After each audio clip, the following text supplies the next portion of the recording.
कार्यक्रम की अध्यक्षता कर रहे आदरणीय मास्टर साहब श्री राजाराम जी, श्री राजीव धनगर, श्री अमृतपाल धनगर, श्री अक्षय पाल, श्री छोटेलाल धनगर, श्री राजेश धनगर, श्री रामलाल धनगर, संचालक कर रहे श्री सुरेंद्र धनगर, जिला पंचायत के सदस्य श्री विनोद पटेल, कुंडा के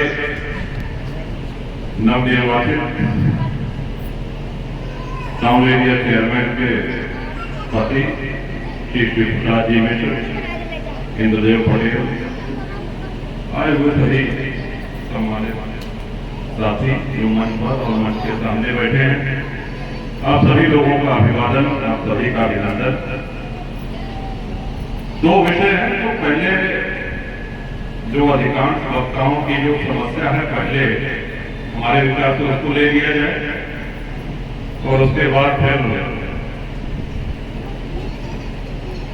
अभी ये नहीं कुछ लोग का माता जी के बारे में कुछ हम बताना चाहते हैं। देखिए, कुंडा जब भी दलित वंचित शोषित की लड़ाई होती है तो उसमें अग्रणी भूमिका निभाता हमेशा। और आज से नहीं, जिले के कोने कोने से यहाँ पर लोग आए हैं, उन सभी का स्वागत है कुंडा में। लेकिन अगर प्रमाण पत्रों की संख्या की बात की जाए तो कुंडा अन्य क्षेत्रों से बहुत आगे है। शासनादेश जारी जरूर हुआ है, लेकिन शासनादेश में कुछ त्रुटियां भी हैं। अगर शासनादेश स्पष्ट होता, शासनादेश में कोई कमी न होती तो कोई प्रमाण पत्र जारी करने में कोई दिक्कतें न होती, चाहे वो लाल है, चाहे पट्टी है, चाहे रानीगंज तहसील हो या प्रतापगढ़ के बाहर की भी कोई तहसील।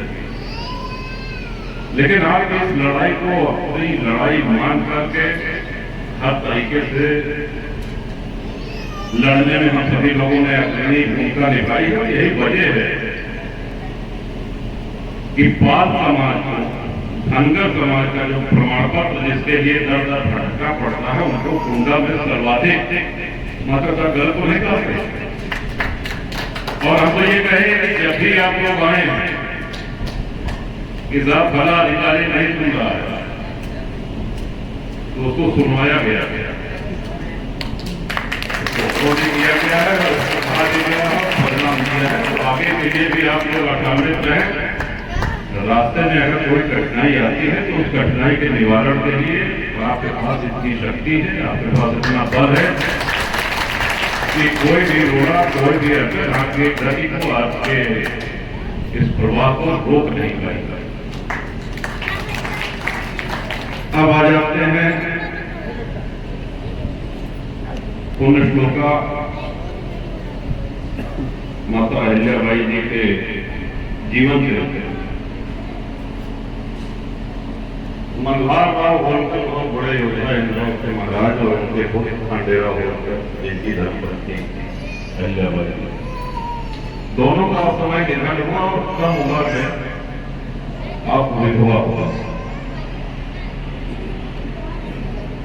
दूसरी महारानी की भांति उनका ये लक्ष्य नहीं था कि हम अपने राज्य में, अपने रियासत में अधिक से अधिक धन संचय करें, अधिक से अधिक इसको समृद्ध करें। आपने एक तपस्विनी की भूमिका, एक तपस्विनी की भांति अपना जीवन जिया। भारत का इतिहास वीरों की वीर गाथा से भरा हुआ भी है, बर्बर और अत्यंत क्रूर आक्रांताओं से भी भरा हुआ है। और समय समय पर हमारे राष्ट्र पर, हमारी संस्कृति पर हमले होते रहे हैं और इन हमलों की संख्या इतनी है कि विश्व के किसी देश, किसी संस्कृति में इतने हमले नहीं झेले हैं जितना हमारे देश को झेलना पड़ा। और इसमें भीषण नरसंहार हुए हैं। इसमें सामूहिक बराबरी जो बच्चे थे उनकी भी हत्या कर दी गई। जब पाप अधिक बढ़ जाता है तो दैवीय शक्तियां जन सामान्य को प्रेरणा देने के लिए, उनका उत्साह बढ़ाने के लिए, उनका रक्षण करने के लिए ईश्वर की प्रेरणा से जन्म लेती है। और ऐसी ही दैवी शक्ति माता अहिल्याबाई थी। आज आप सभी लोगों ने बाबा विश्वनाथ जी काशी के दर्शन किए होंगे, अधिकांश लोगों ने किए होंगे। औरंगजेब ने जब काशी विश्वनाथ के मंदिर को ध्वस्त करवाया तो अहिल्याबाई जी सोचिए, कहां इंदौर और कहां काशी, तब कोनो जहाज नहीं रहा, सड़क नहीं रही, ट्रेन नहीं रही। एकमात्र यात्रा या तो पैदल करी जा सकती थी या तो रथ से करी जा सकती थी, घोड़े के माध्यम से। काशी विश्वनाथ जी का जो आज मंदिर है, ये माता अहिल्याबाई के द्वारा निर्मित मंदिर है, उन्होंने ही शुरू। और अगर आप ना होते तो आज वहां पर जिस स्थिति में भगवान विश्वनाथ ने वो ना होते। इतना ही नहीं, सोमनाथ जी का मंदिर कई बार तोड़ा गया। सोमनाथ जी के मंदिर का नवनिर्माण आप ही के द्वारा संभव हुआ।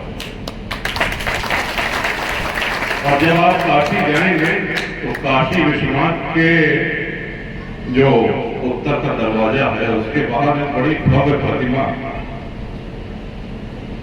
अगर चित्र होगा, हाँ, लेकिन वो जो आसन पर विराजी हुई है, गंगा जल हाथ में लिए हुए हैं। अब प्रश्न ये उठता है कि हमारे इतिहास ने कई महापुरुषों को जन्म दिया। महापुरुष किसी जात, किसी बिरादरी के नहीं होते हैं, महापुरुष पूरे राष्ट्र के होते हैं, सब समाज के होते हैं।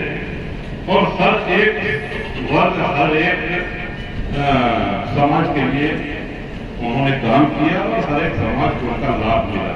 अब प्रश्न ये उठता है कि इतिहास हमारा इतना गौरवशाली है तो हमारा भविष्य, आने वाली पीढ़ियां हमारी इन महापुरुषों से कुछ सीख सके, उनके आदर्शों पर पूरी तरीके से न सही लेकिन थोड़ा बहुत चलने का प्रयास कर सके, यही हमारा जीवन सार्थक हो सकता है। अब हम सभी लोग ईमानदारी से सोचें, चाहे वो वीर छत्रपति शिवाजी हो, रावल हो, चाहे अहिल्याबाई होलकर, चाहे गुरु गोविंद सिंह जी हो, वीर संभाजी महाराज हो, अनेक महापुरुषों। और अभी हार में आ जाइए, शहीद भगत सिंह हैं, अनेक ऐसे लोग जिन्होंने देश के लिए, जिन्होंने समाज के लिए अपने प्राणों की आहुति दे दी। उनका कोई निजी स्वार्थ नहीं था। चाहते हैं वो भी हमारे आपकी तरह अपने घर में बैठ करके और आराम का जीवन जी सकते थे, लेकिन उन्होंने अपने प्राणों की आहुति दी। अब हमारे ऊपर है, आपके ऊपर है, उनकी इस आहुति को, उनके इस बलिदान को हम लोग व्यर्थ न जाने दें। हम आने वाली पीढ़ी में एक ऐसी वीर बहादुरों की नस्ल तैयार करें। अभी कल परसों एक समाचार आया था, सब लोगों ने टीवी पे देखा होगा, बड़ी ही शर्म की बात है। ऐसा लगता है जैसे भारत की पूरी पीढ़ी ही नपुंसक हो गई है। दिल्ली में आपने देखा होगा 16 साल की एक बच्ची को चाकू से 17 वार किए गए। आप लोगों ने देखा है, टीवी पे देखा होगा या तो यूट्यूब पे देखा होगा। चाकू से 17 वार किए गए, पत्थर से उसके सिर को कुचल दिया गया। लोग आ जा रहे हैं बगल से, एक भी आदमी का हिम्मत नहीं पड़ा कि ये क्या कर रहे हो, हमसे क्या मतलब है, ये का जब करे। यही नपुंसकता, यही कापुरुषता, ये हमारी कमजोरी है। और भारत वीरों की जननी, वीरों का देश रहा है, इस पर चिंतन अवश्य करिए। अगर वहां से उस समय 20-22 लोग गुजरे जब बच्ची, अगर 22 लोग एक गुम्मा, एक ठेला भी फेंकते या उसको पकड़ लेते तो उनमें से तो बच्ची की जान बच सकती थी, बल्कि वो अपराधी भी पकड़ा जाता है। तो आज हम ये आत्मचिंतन का भी दौर है कि हम किस दौर में रह रहे हैं। वो दर्शी बन करके आगे बढ़ रहे हैं या हम समाज को मजबूती प्रदान कर रहे हैं, बहन बेटियों की रक्षा के लिए हम आगे बढ़ रहे हैं। ये हम सब लोगों के चिंतन का विषय है।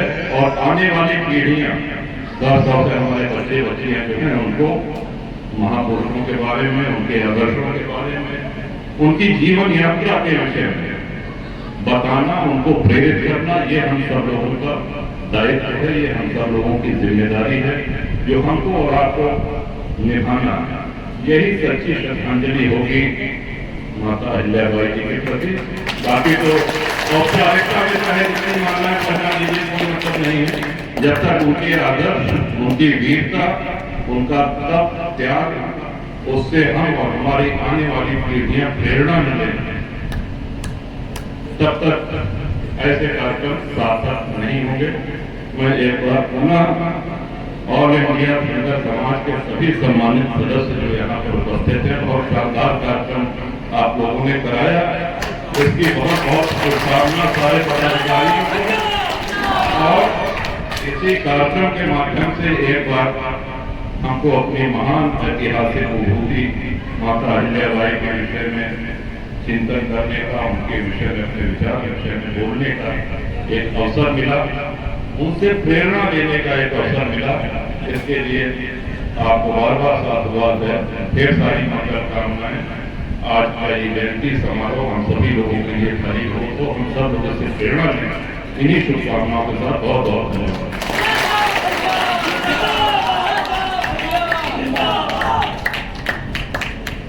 बहुत बहुत धन्यवाद माननीय राजा भैया को भी आप सुन रहे थे। मैं माननीय जी से निवेदन करूंगा कि बगल में आपके जलपान की व्यवस्था की गई है। हम तो यही कहते थे कि थोड़ा सा आशीर्वाद और मिल जाता। बहुत बहुत धन्यवाद माननीय